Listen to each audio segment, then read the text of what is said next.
is from Arali Ventures, and Gokul is based out of Bangalore. He came all the way here to participate in this discussion. He's been there for the last, I would say, 6-7 years, working in this space in the investment as an advisor and mentor to a lot of startups. He's been working for the last 20 years in the B2B space and working with the enterprise segment. What Arali Ventures do is they are a seed stage investor in the tech enterprise. And the good thing is today we have him here, and also we have the two startups which Arali Ventures was one of the seed investors.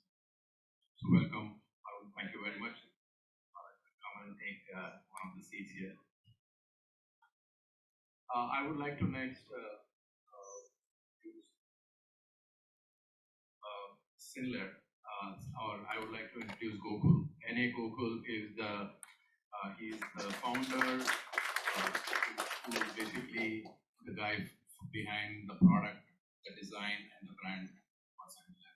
And that's how he likes himself to be called. And so what CynLr does is basically they are trying to solve the problem of automation and in the industry, and what they are trying to work on is the holy grail of able to have systems which can see like humans, and which has been a big challenge for the industry for so many years. So how can a bot or a robot be able to see like humans? And second is have the ability to be able to pick any of the objects without training. And that's the holy grail, and that's the kind of problem which CynLr has been working on and have solutions based on that.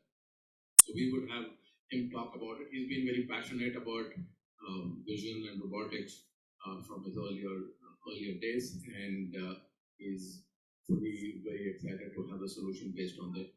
Welcome, Gokul. Very happy to have you here. And so we have a video for people to take a look at in terms of what exactly is the CynLr's solution.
So let me start the discussion first with Gokul and on the startup side.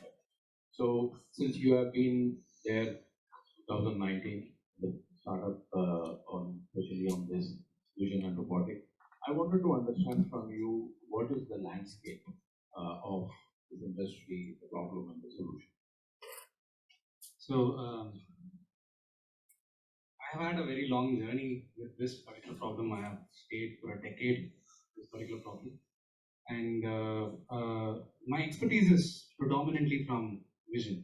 Right? So the typical limitations of how we observe image processing today, and how that's being structured, and how it's not able to scale to a point where it's able to do something meaningful, right? But if you think about the applications of it and the landscape of it, anywhere where you have to make an object out of material, raw material, right? Be it the chair that I'm sitting with or the mic that I'm using, is all having human hands putting that together, right? So the spectacle that I'm wearing to the laptops, whatnot, like your cars, right? It's all human hands that's putting them together, and human hands not blindly. We are being assisted constantly by the way the human eye is, or the visual intelligence that's putting it together. Now, that way we are broad and vast. And in fact, if you think about factories are major place to look at, and specifically discrete manufacturing. Chemical manufacturing may not be that much, but discrete manufacturing where human hands are needed to put the parts together. Right? And what is not made out of a factory, including the air that I'm breathing now, is coming out of some machinery that's being built around. So that's our landscape. So largely looking into the manufacturing as such and discrete manufacturing. Our immediate step where we will get into is where we don't have to educate the customers much about the need of having a system like this. And that's typically your automotive. We have tried robotic arms for a large period of time. And next adjacency would be electronics. And they have the capacity and the know-how to utilize even a very nascent tech before it's standardized into a completely usable product for the sophistication that it actually carries. So that apart, we're also seeing surprises from who's trying to take our solution, which we didn't anticipate. Like industrial kitchens, it's a sudden surprise that has sprung up on us. And logistics, there is buzz, but there is also interest. That is quite a bit from this sector. So that's broadly the landscape. How did you go about understanding the customer problem and building the technology solution? I was too closely tied to the problem. So I was a machine vision specialist in at National Instruments. National Instruments at that point in 2011, 12, around that time used to be one of the competing market giants with Cognex, who is the one who coined this term machine vision or even brought this to existence from 1983 onwards. Except that the problem that I am solving, so there are two kinds of problems that typically we solve, right? So again, if I put a 2 by 2, and which is the easiest way by which most of us actually understand. So in this, if I, for my categorization, I just put applications, platforms, and technology organizations. Every organization exists to serve, and they give value, they generate value. Application organizations have to bring in existing tech, and then there's a technology infrastructure that's already laid. For example, let's say an Uber or an Ola, for this case, you don't invent the GPS, you don't invent the internet, you don't invent the phone, Android, whatnot, right? So, but you have a bunch of people who are experts in this. They bring the industry's best practices, they align with you in your vision, and they can construct things around. On the other hand, an organization like National Instruments, which was to supply the tech for R&D, all the R&D of different sectors, was struggling when it comes to machine vision. If I'm attempting 10 problems using vision, only 3 would commercially succeed. And it's always notoriously called as the company killer. The tech is called as the company killer. Anyone who blindly believes that, oh, it's going to work, the demo is always working. The demo is always working, right? The moment you want to take it, one lighting changes, one orientation changes, everything just collapses. And we just were soul searching to understand where this problem was happening. So those 3 that where we were commercially were able to succeed were prominently identification problems, where you have to look at a color pattern, like your printed label, your barcode. That's what your Cognex has pivoted now to, predominantly as the revenue makers for them. So those are the things where it was succeeding really well. The moment you have to use vision to guide something, orient, start placing, putting parts together, attach things together, right? That's where they were, failing terribly. Then that's a strong realization that opened the thing to explore that if something was unsolved for 40 years, it cannot be someone's inability to engineer something properly. There must be something that we are missing fundamentally from a principle point of view, and we are underestimating vision or not, or something like that. So we did notice that we have over abstracted the purpose of our eyes to only identifying color patterns, right? But actually, it's more from a manipulation point of view. Identification was an unintended consequence that came. Human beings evolved vision to manipulate, move objects, move around, navigate. That's what we wanted to do. But somewhere we want to also remember it, so we started taking patterns that we wanted to take. So there are a lot of missing tech layers in that. That's when we started building the whole layer from there. Some of our approaches did result in 100% success rate, a few unsolved problems that we had. So then we wanted to productize. We came in 2019. Arali was our first person to say yes to us. That credit always goes to them. So and then on that we wanted to productize our know-how, what we actually had, and that's been our journey.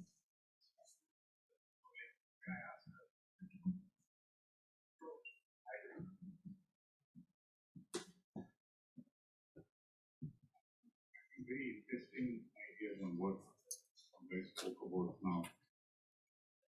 I have a fundamental question that did you guys have a tech or did you guys have something in hand Right. and then go around looking for problems to solve? Right. Or did you identify that this was a requirement and then build a solution around that? Super. So my learning began with an application, very clearly.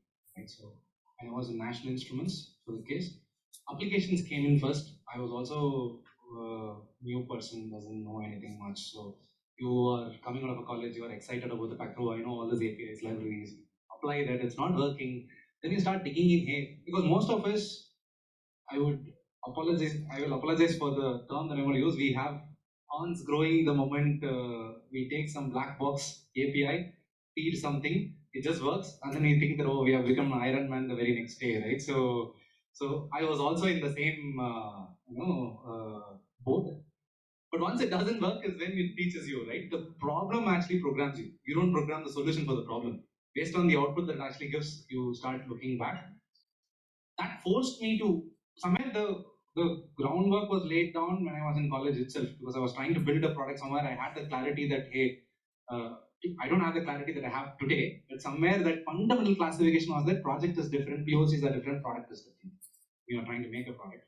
So, and we failed miserably. Vision was the bottleneck at that point, and I also realized that I don't understand much about the vision, and that's how I even searched for National Instruments as a company for me to be able to use that experience. So applications did teach me.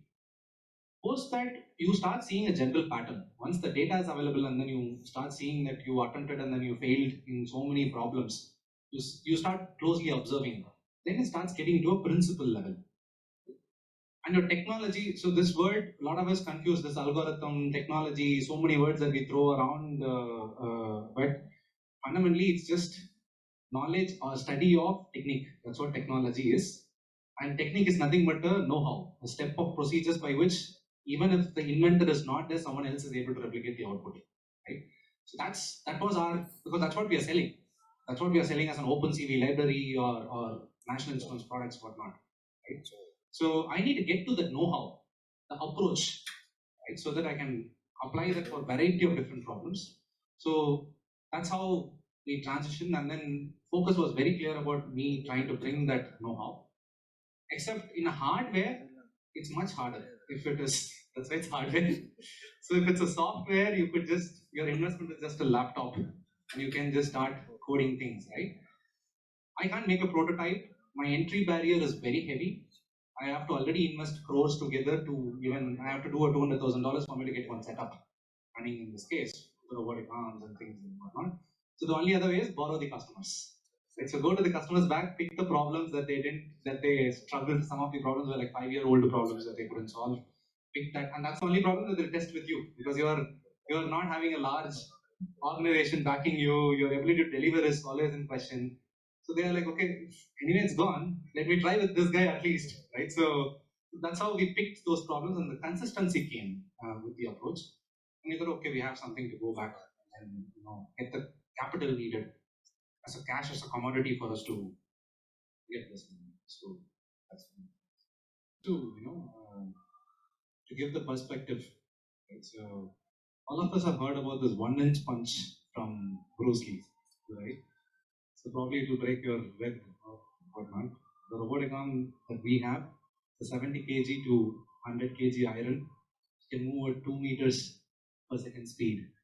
All it takes is one small coding error for you to just punch to your skull, right? So that's the machine that we are playing with, and I can't press Control Z to get the life back, right? So you just can't do that. There is system, that system, once it is moved, and literally I have done that. I have pressed Control Z several times. That, it just went, when you're just coming from a programming background so much, you're so used to that Control Z for all the errors that you do that. So, of course, the safety norms are extremely tight. Fortunately, industrial robotic arms are not a new subject. Neither is the exposure of its applications new. It's been there for 40 years. Welding robots, painting robots, and things. The first thing, if anybody who has been interfaced with an industry manufacturing things, is the immense amount of safety norms that we typically go through, and there are huge gamut of safety products that go along with it, right? So much so, collaborative robots like universal robots and all these guys are the new trend of robotic arms. Right? So to again bring another perspective, $48 billion is the market of industrial robotic arms, specifically today, as of 2018 or 19. $16 billion is your robotic arm. Remaining $32 billion is all about the integration that goes around robotic arm, and integration is more about the safety and understanding the position and the awareness of where the arm is. So that structure is very tight for us from that front. So we do have to comply from that perspective, and it also needs a lot of other senses for us to be able to understand where that thing is. But the challenge is those systems were built with an assumption that these were pre-programmed, which means they're going to keep repeating the same thing again and again and again and again. Mine is a dynamic system. Last time it will go and pick, next time it will pick and throw, right? So we are also inventing the safety norms around the system and how we could. There are mistakes that it actually happens that just from here to here, this push it can break the table all the way down. So all those things are a challenge, and that's when again it's appalling to the level where industrial robotic arms to the level where they have defined the safety structures around. But for me to customize, it's just I have to go to the level where I have to talk to the R&D head of KUKA, make him open his mind, make him sit with us because we are nobody somewhere in the small portions of things. There has to be a business case for it. Those are the bigger challenges to even get those safety norms more accommodatable to the dynamism that's involved from the system. So, for the clarity's sake, I just split ideas into two categories: the hindsight ideas and the foresight ideas. That's a concepts, structures that we have. I would argue that we compute ROI. The customer for the case would compute ROI, or even I would, or my vendors, I would actually compute the ROI on an anticipation that is it an expense thought or is it a value growth thought, right? So if they are putting that in from an expense point of view, right, then that's a very different. I would again ask, rather than my landscape being first automotive, or I would first ask, is it an expense ROI customer or a value growth ROI customer, right? So that's how I would actually split them into. The definition of ROI changes from customer to customer. Most of them even thinking from an expense point of view, right? So when they say automation is a labor cost replacement, right? So that's something that I don't comply with, right? Removing labor entirely is a human involvement is entirely something we are underestimating our capability.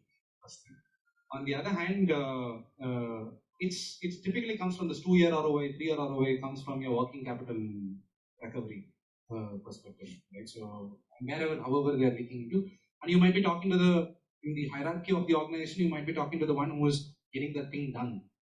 But where the directive was set is different. So if I'm able to reach there, I'm talking something else. 5-year down the line, what is he actually thinking? What is he actually imagining? One of these cases, let me just pull this out. An alumni of IITM, very known, prominent name in manufacturing industry, CynLr for the case. Right? So my first study of those things actually happened. Right? Interesting case. I don't know how they were. I'm perplexed from the fact that you could imagine and visualize from 2007 they have been automating, or the most prominent automated lines that they have. Recently they have done some massive split conrod. They make an engine component, which is landing rod. So that thing used to have 15 stages and 3 shifts, 22 people, 3 shifts, 66 people. And they first put robotic arms, they put three things removed, right? I mean, 3 stations removed, 3 people removed, or 9 people removed. The productivity dropped from 2000 parts, I'm not exactly remembering the number, but 2000 parts if I remember, from 2600. The moment they reached 50% is when it even matched the human level of productivity. The moment they reached 80% of the line, because some other customer might have thought that three robots, let's just stop it. Let's get back to it. It became 5,000 parts. It more than doubled in that case, right? But the fact is, each robot was 4 times slower than a human being. It was taking 24 seconds to pick in place, whereas human being was able to do in 6 seconds. I said, how did I statistically measure? The moment you turn your back, that guy is not going to do it 6 seconds anymore, right? The moment you look at that guy, he is doing it 6 seconds once, right? And if he was able to do it 6 seconds, my productivity is not matching that, right? And just out of 4.5 hours in a day extra a robot is doing, you can't be able to produce that. Synchronization is the biggest value leakage. So when this fellow is productive, the next fellow is not in the line, right? So depends how they looked at it from that perspective, right? And they were okay with 5-year ROI, because the other question they asked is, okay, this line's life is all the machinery, CNCs and whatever that I have bought and kept is 9 years, let's say. That's the contract lease that I've taken from, let's say, a Toyota or Mahindra or whatnot.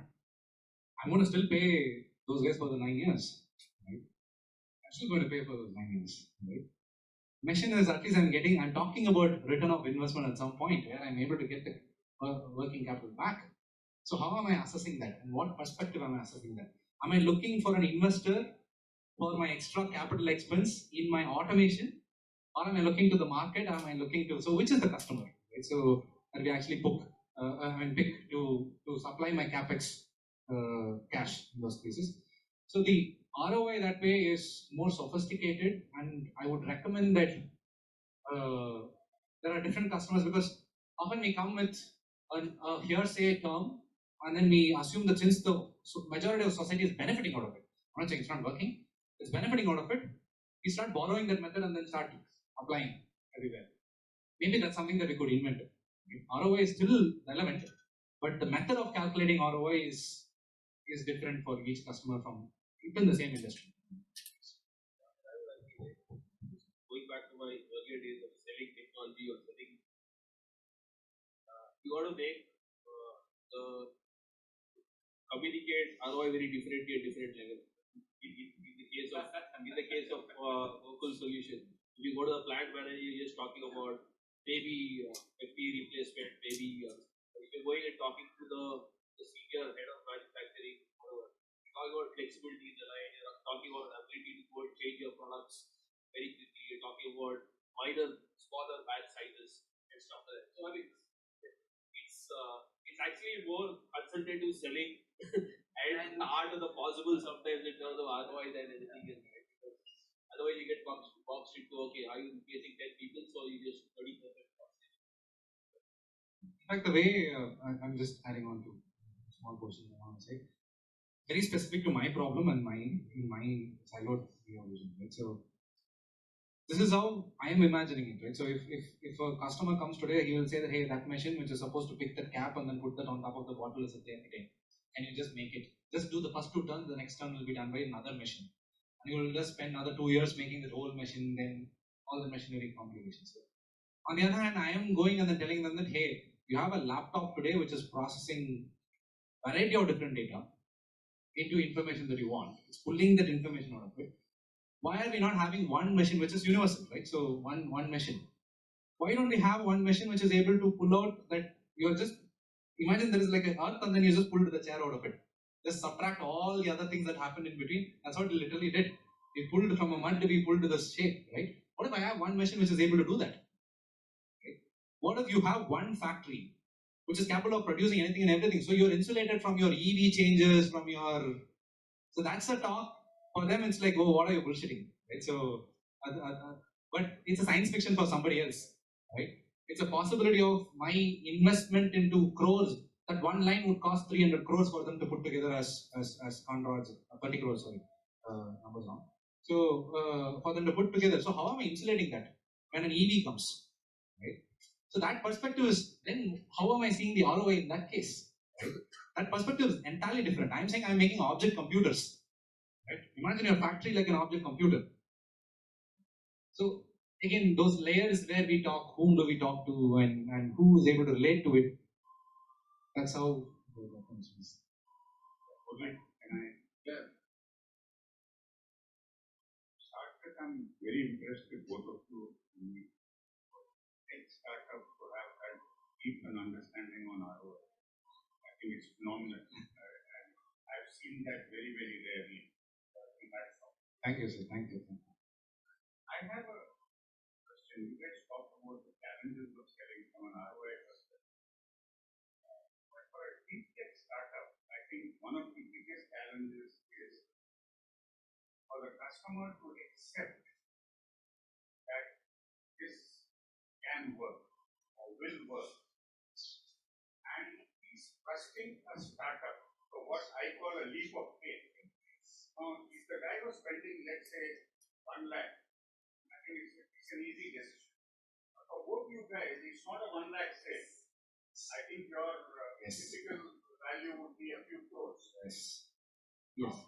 Few crores is a small leap of faith. Yeah. It is a gigantic leap of faith. Yes. So how did you get over this leap of faith? So we are still yet to cross the chasm, but yeah, there are who are the customers who actually have. We can't look for customers. We have to look for investors. That's how. On the customer side, right? Especially trust. I mean, vision, right? And that's rare. And no, vision is required for the guy to even talk to you. Conviction. For the guy to cut a check. Yeah. Is a genuine leap of faith. Yes. So are there ways by which you were able to convince? I think that is what the Deeptech guys here would be interested in. Yeah.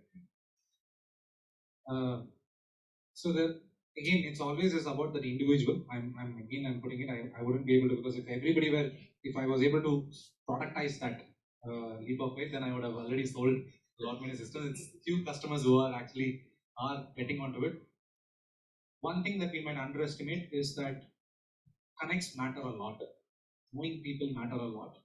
We need to know that right person at that right time, and just knowing a lot of people wouldn't also not help. They also had to be in that right junction. One way to very clearly see is if I would have done this 10 years, the question that you asked, right? 10 years before I didn't have it. Right? 10 years before I couldn't do it. Because customers still were solving a different problem. Right? It's just the time matters that they actually understood what is the next thing. When they're asking what is the next thing, it's when they're also so prepared that I'm not having any other avenue for me to be able to grow my value at any point. Second thing I jokingly always say is we must be the first mistake that they actually do. Often the younger crowd, which is the next generation which is stepping in, and they have a challenge of having to transform the business, right? And they need something, so they would try a lot of things. Just like we are the entrepreneurs stepping into an uncharted territory of tech, they will also be business. Second generation, third generation. That matters. That also matters. Those are the ones who actually make the bet. Right? Bajaj did the bet on UR. It didn't succeed really well for Bajaj, but UR succeeded today. Right? That became a case study for them, and they are going on buying those URs and things. Right? So I need to look at a customer. This is very, very clear in my head. I need to look at a customer. The value proposition has to be so convincing. I need to look at a customer. My tech is nascent. There are 1,000 bugs in it. There are a lot of issues with it. I need to be able to identify the customer who is able to benefit on top of this crude and basic tech that I'm actually giving, right? If I don't have that customer, I'm just hypothetically floating on the air and nothing is going to happen in those cases. So, which means my time hasn't come yet. Right? So that's literally a try, literally a hit and trial. So you're not selling a product, you're selling a solution. You're selling a solution. You're selling a solution. I'm a technology company. The only way people will learn how to use a tech is only when I'm able to show how they could use it. Right? So that's. Although something like a CynLr It's basically a vision solution that will enable robotic arms to be much better. But to having to prove that the solution works, they actually having to do full stack implementation of customers. And that's the only way they will do it. So to that extent, finding that guy and basically getting implementing the full stack solution and showing a full pilot in a particular line and automation.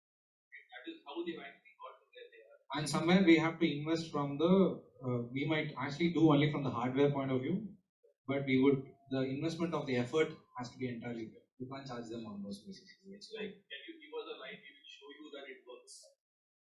Something like a free pilot. Pre-pilot. Technically a free pilot. Technically a free pilot, but they will be investing on the hardware front of it, right? So whatever that they could. Simulated line and show it first. They'll show something in their office first, then take a simulated line, show it there. And then that's how I think. So we have to invest, co-invest with the customer. We can't expect them to already pay the full cost. Like in our case, we are a flexible, or we call it flexible automation ourselves, because my small system might be in few crores, but my pilot could be as low as 2 robot pilot. As far as I'm able to integrate the full stack and show them that the concept works. Concept in the sense that the way I'm doing sorting, the sorting does happen. So for me, that barrier is a little lower. And yes, network definitely helps, as you mentioned, and Pramod comes from the background. He is from the e-commerce logistic background, looking after automation. So that network connect helped.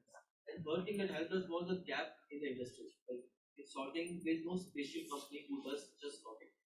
So there was a huge gap in the market. There are very traditional way how the sorting happened, and those were fixed influx sorting. So you just install it, that's it. You can't freeze it, freeze it. Flexible is not flexible solution. And when I come and pitch that my solution flexible, it's kind of help me sell better. So the pilots were unpaid in the beginning, but the pilots helped us to do two things. One is I anyways wanted a space to test my system regardless, because as a startup, I don't have a space. My smallest system, I need 2,000 square feet space. Where should I find that? So for me, though it was unpaid, it was actually they are paying me still feel like that, because they have given the time, that tech team, their space, right? So tech team, because we do integration, they have given a space in the logistic where the operation is continuously happening, and they integrated my pilot with the live parcels. So they're willing to go that much. That was a very good foundation for us to see the system will definitely work and can sell better. So these are the three major things that helped us to basically do it. But the process generally is we have a small space, we have a demo. We still do a pilot, but not from a 10-15 robot pilot. And usually what happens is those initial few months are monthly paid service. So every month customer pays. After 5 to 6 months, if they think, fine, they'll just upfront pilot. So that's how we have modeled it around at this time. Pay per use. Pay per use. Yeah, thank you. See, in your case, we understand, right? What you sell to each customer is unique, right? It's not something that is replicable across. So if that is the case, will you not be back to square one in each of your sales, where you have to prove yourself from the scratch, right? The question is very clear from the point of system integration versus if you have to keep inventing the solution every time to every customer, then how is scalable? How can you do? So first thing is, I keep saying this always. You want to make a product, first productize the problem. Go identify the problem and then see what is the common denominator of a problem across wide variety of different. So that's what we did. My experience with I've done more than 70 projects in my lifetime altogether now. So those systems, I'm talking only about the things that I solved, not the things that I haven't solved. So those ones did give us a perspective of what is a common denominator. On the other hand, no tech is ever entirely complete, especially in the hardware world, right? Even in software, SaaS is also is also not as bad as this. So, but there is an ecosystem that's always been built and kept, right? So we have to rely upon that ecosystem. But what I'm trying to do is, okay, today there is a $48 billion robotic arm market. $16 billion is actually the robotic arm. Remaining 32 is all about system integration, right? Am I able to reduce that? I'm introducing something more today. I'm just talking about today. 10 years down the line, imagination that we have is something else. Right? For the feasibility today, am I able to reduce it to another, $16 billion of system integration and then $32 billion of raw product that is able to quickly get into it? what takes 2 years for someone to integrate a system, am I taking that, reducing that to 3 months in this case. Right? So the amount of specific contraption engineering that we have to do, right? How this product comes, how it rotates, how it actually throws, should I actually just make it jump? All those things that we typically think about when we think about this material, right? All those fascination, we are making it very, very boring. So it just, the same system just picks and places, the same system picks and does that. You would have seen in the video, right? So the variety of different items that you are able to handle, able to take it and pick it and then place it, right? What we did is to understand that, hey, how are we making all these products? In every product, what you're doing is the object was lying in its own state. You want to bring the part to your expected position. The bottle cap was lying somewhere else, the bottle is lying somewhere else. I want to go pick it from its natural state, adapt my system to pick it from its natural state, bring it to my expected state, which is to train the orient and place. Every problem you see is picking, orienting, and placing. Be it you cooking food, or assembling an engine part, or you picking a pen and then removing the cap out of the pen and then you start writing. It's all about picking, orienting, and placing. And we are solving from that front. We start seeing what all types of picking, orienting, and placing is there. How much of the picking, orienting, placing can I straight away solve out of the book? Right? What other things needs to evolve as a tech? Solution perspective that they're setting up. The partnership is the important part. They now speaking to partners like say a KUKA robot, which is a robotic arm solution. So then robotic arm solution says, okay, my robotic arm, this solution basically sits on top of my arm and it enables much more flexibility, much more. That's the next level. Right now, obviously, they have to prove it in isolation. But tomorrow, because of they will be able to ride on people like that. We will not be able to entirely eliminate it, but we will be able to reduce it. I want to go to some integration of the existing product company. Oh, sorry, I lost your. You said not a completely product-based solution, and it can be integrated with the existing robotic arm for manufacturing units. Yes, yes. And you have a vision already in place. It can be integrated with the same. Yes. So I'm not saying I'm an entirely a solution-based organization. So you just think about it. Today you're selling an ABB PLC or a Siemens PLC. Right? You need someone to be able to use the tool. The ABB PLC is a Siemens PLC is still a product itself. So it's finding a variety of different applications, and it's a common component that goes into it. Right? So I have a component that's actually minimizing it, but I need to teach since it is very, very new, I need to get to the customer straight out of my own organization now, so that I can show how it can be used, how all it can benefit at this point. Right? That's where our solutions and services is more focused. Real problem is every industry is different and every product is different. So you will have to have a real-time customer every customer. Or if I can just add what he said, scalability is that an issue for you? Yeah. Because if each time you am I right? Is that what you're getting at? It is not. It is not. It is. Sorry. Scalability an issue or it's not? Currently, it is an issue. Right? So currently, for everyone who is integrating the solution, it is a problem. Right? That's why you look at the wages of manual labor just in manufacturing alone. In US alone, it's $283 billion. We don't. For India, we don't have a number, but for US, it's $283 billion. But the global market is only $48 billion. Right? Why is it so slow? Why are we not able to adapt? Why are we not able to push it so further away? Because integration is a huge portion of it. 70% of the work is going on the integration itself. I'm saying I'm minimizing that portion. So that's how I can start scaling more. I can start doing more. Right? So every tech that is introduced to minimize this customization that comes in between. So we are minimizing what takes 24 months to 3 months, and then the number of components that they have to put together, we're reducing 400 parts into just one piece of a system, which does not vary between whether I am assembling a mic or whether I'm assembling a bottle or your car engine parts. Right? That's how I am standardizing the tech, and that's how I am making it more scalable. So we would act that manufacturing 4.0 has become a buzzword. That's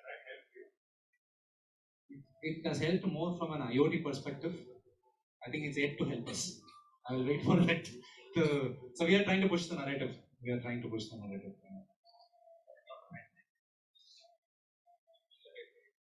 At some point, they will have to do these solutions for a customer. But after doing 4 or 5 solutions, the thing would be to go and maybe say, you know what, every one of these solutions, the common denominator is the robotic arm, my vision solution, and the flexibility that it has brought.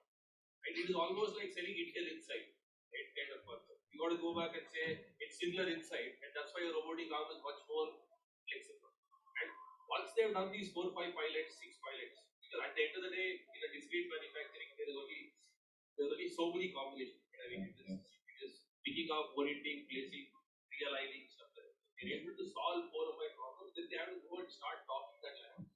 But there is no stepping away from these 4 or 5 problems. That is very clear. So somewhere I often face this problem, right? So somewhere it's unbelievable that hey, I'm seeing a cigarette rolling machine is entirely different from a milk packing machine to what you put in your welding robots to your painting robots. So if anyone who have stepped inside a manufacturing factory would see a huge infrastructure, nothing identical to each other. So much variety is what we. So that's where that scale is very unimaginable. I'll put it 2 ways. One, but as talked about a laptop which can process video, where you can have your theater in your thing, you can have your FM here, you can have your telephone on this, you can have your fax machine printer, whatnot, right? That used to be filling on your table. Today, that's feasible. Right? That happened because someone just noticed that hey, all these data processing units, you have a printer, you have a fax machine, you have a telephone, you have a gramophone, you have all those things, calculator, all that, right? All had bunch of circuits inside them. Each of them were doing arithmetics and logic. Right? Arithmetics about adding or removing things. Logic is about routing between. I added first, next, should I divide or should I multiply? So that's what your ALU got formulated, and then everything changed. Right?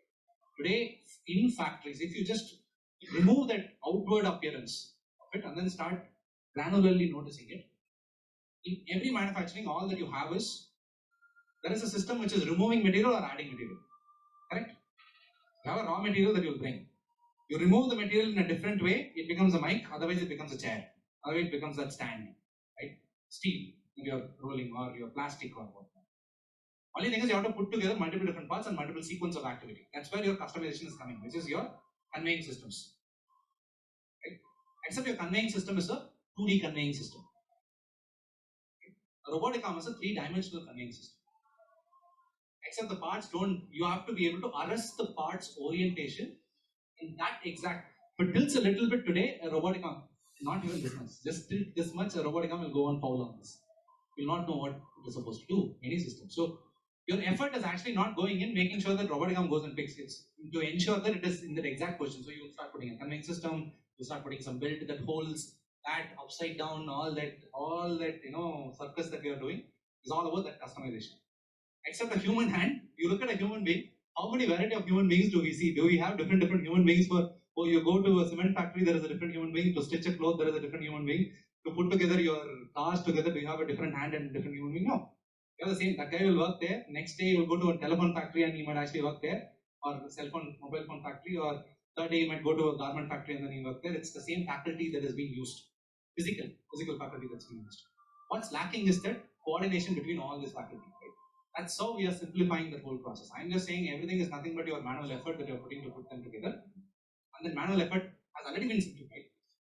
Except we don't know how to replicate it. We don't know how to replicate it, and somewhere we are getting to replicate it. So at least today, any rigid parts we can handle. The moment shirt I can't stitch, wires I can't do. But the tech that I have today can actually put together a rigid part onto whatever the question. So a simple problem of picking a bolt from its random position and then putting it into the screw hole without the first 2 threads missing. Torquing is automated all across the globe. But putting that first 2 threads, none of it is. Right? Nowhere across the globe you have a solution. What is not made of a screw? From the spectacle that I am wearing to this mic that I am holding, to the belt that I am wearing, to anything that you can look around you, the chair that you are sitting on, look at the number of screws and bolts that are actually there. Right? The world is put together made through the screws and bolts. Imagine then. Now if I think about what if I'm having only a robotic arm or a system can handle all the screws. Now see how large a common denominator of a problem that I actually have. So Sorry, one question to the other gentleman. While discussing about that safety, and European norms which are yet to be announced, you use the term over-engineering more than a couple of times. So can you please explain what did you mean by over-engineering, and if possible, can you give me an example, please? Sure. I mean, generally in the mechanical perspective, we do that. For example, if I need certain thickness of a material so that it won't bend or last for certain years, we do some analysis on it, and then we get a report, and that thickness in the end it worked. Give me green signal, it's good enough. I'll still make sure I'll make it 1.5 times thicker than that, and then deploy it. So I have not practically tested it. So I will that's what I call over engineering. Right? Where I can, again, it's very difficult to really judge what to over and what not to, but wherever we can, we do it. Because if we have a certain understanding on, so we have this, we designed our own suspension. It has some arm kind of architecture. Right? It needs a certain thickness, and right now it's almost 1.5 times. So now we're reducing it. So we already had it. We know this because now it has worked in one of customers for almost 4-5 months now, and there's no issues. We have been tested it. So now because analysis on paper it still has some errors. You can't have a 100% guarantee on that. And for us, safety was predominant because we can't that one incident will ruin your knee. So I mean, it's very especially in Europe. If you go, you just can't have it. It's done deal. You're dead over. It's extremely important for us to make sure that the accident don't happen. And over engineering is okay. That cost I'm okay to pay. So that's what exactly what I don't test the limits. Just yeah.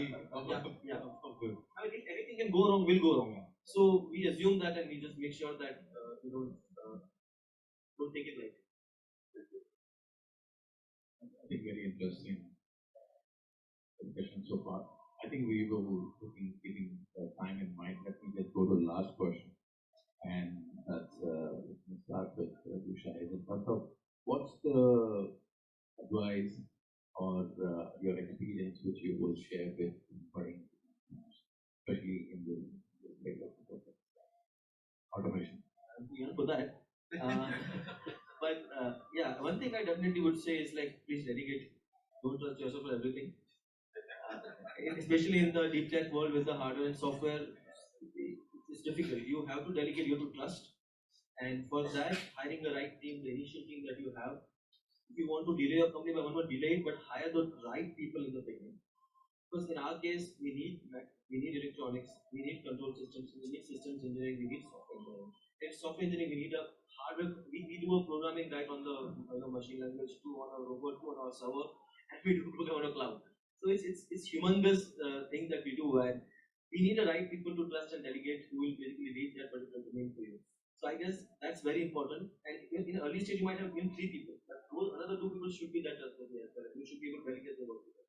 So I think that's something I would say, form a right team in the beginning. That helps a lot, especially in the deep tech world. It's a long journey, it's a painful journey.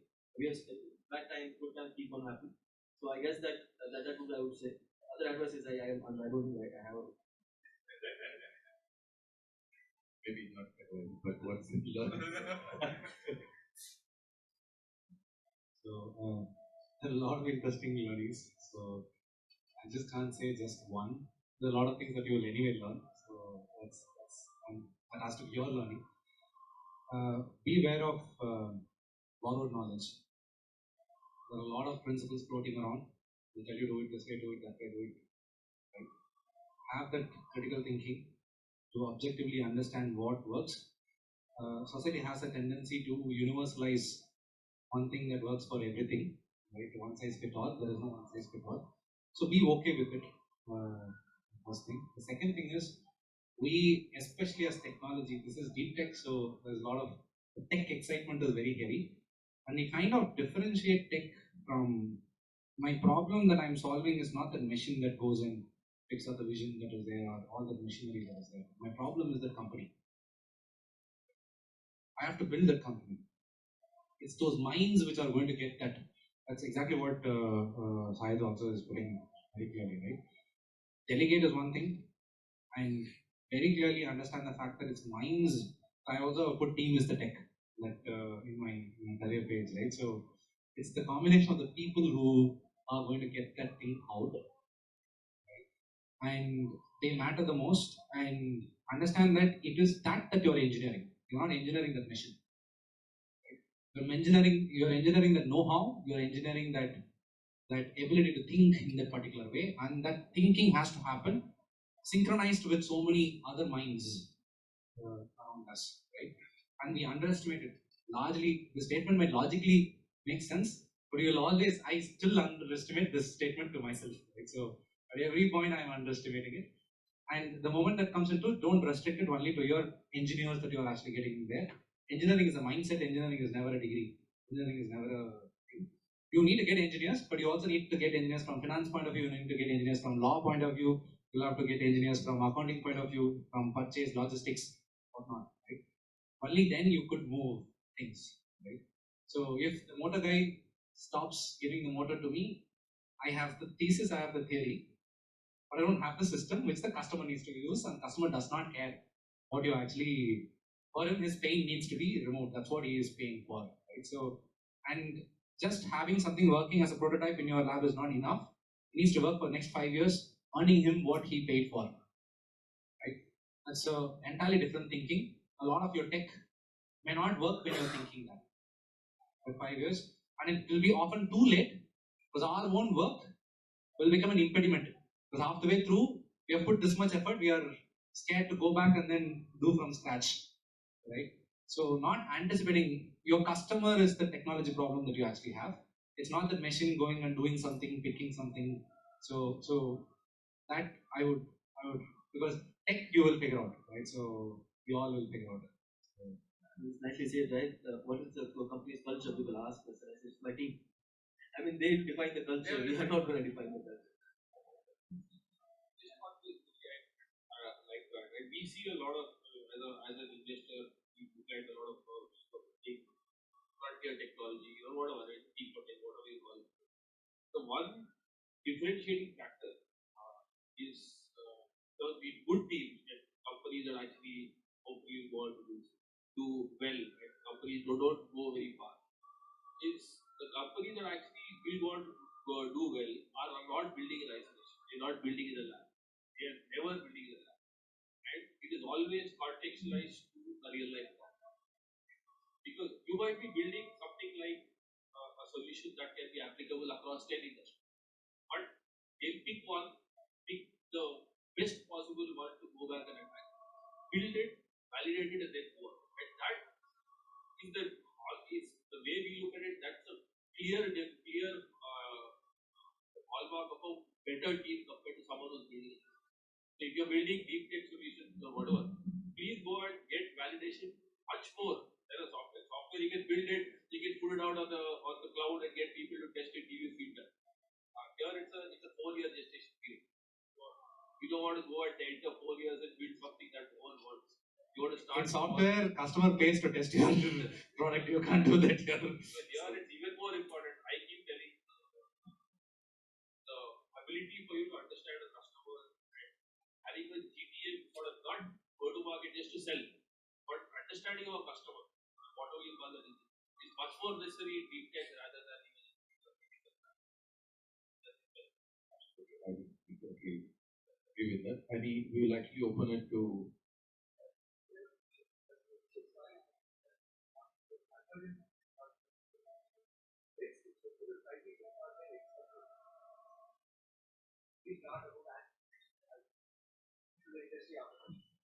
Given that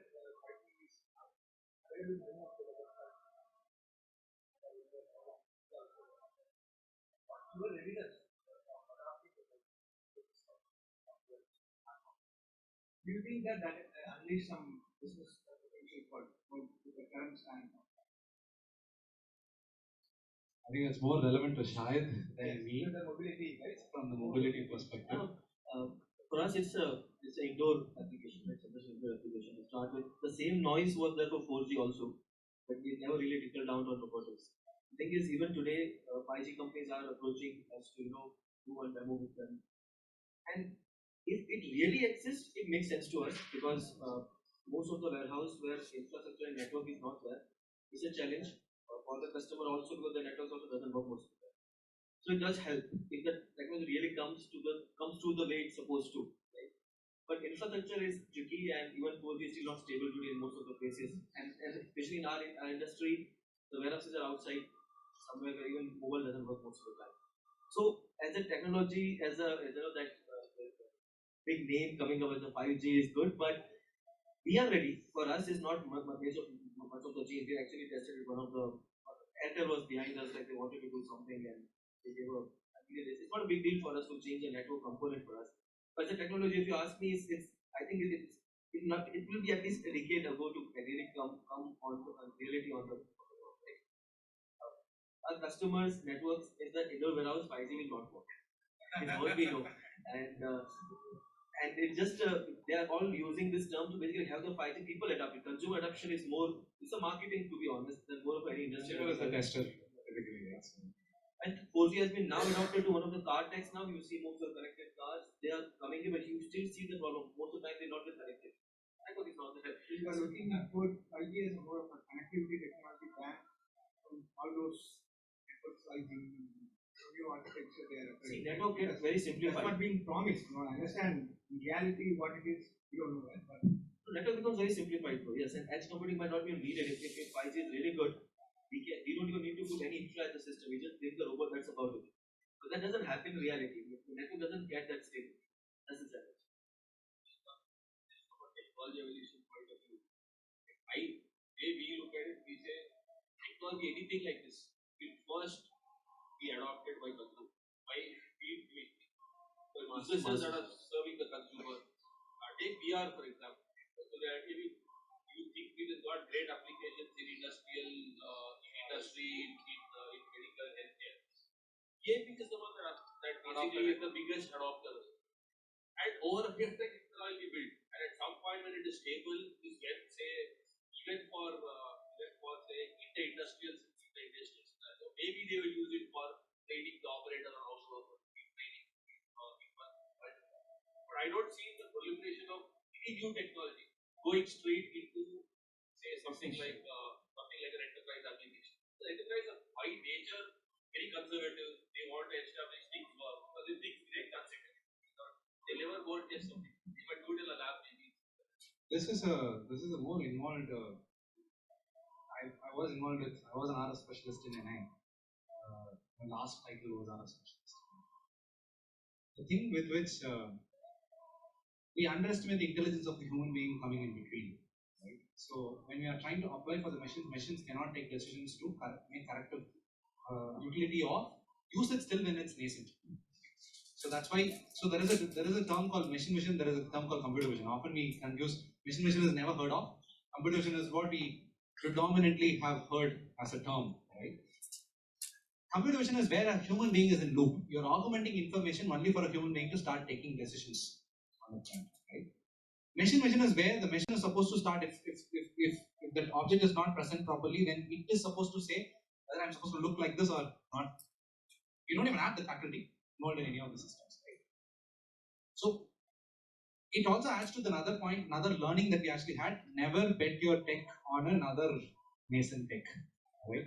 Your tech is so nascent that are you fixing your bugs or are you fixing the other tech's bugs? Right? So that's something that I have learned very clearly. And often the 5G specs, we are again talking about a lot of things that we still do not know. Right? The intensity of how your RF is, how directional I'm actually getting, what is the needs. So the data rate is what we have actually fixated in most of these cases.